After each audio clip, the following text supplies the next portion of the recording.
இங்க என்ன செய்து கொண்டிருக்கிறார்?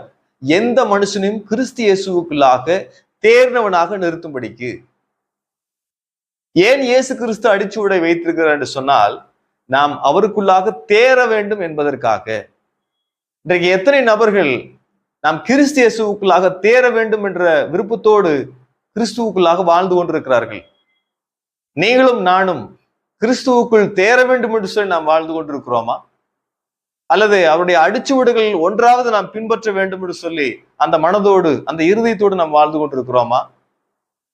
ஒருவேளை இல்லை என்று சொன்னால், பிரியமானவர்களே, இன்றைய நாளிலிருந்து கிறிஸ்து இயேசுவுக்குள் தேர்ந்தவனாக வளர்வதற்காக நாம் தொடர்ந்து அவருடைய அடிச்சுவடுகளை நாம் பின்பற்ற வேண்டும்.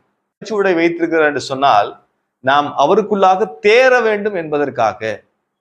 இன்றைக்கு எத்தனை நபர்கள் நாம் கிறிஸ்து இயேசுவுக்குள்ளாக தேர வேண்டும் என்ற விருப்பம்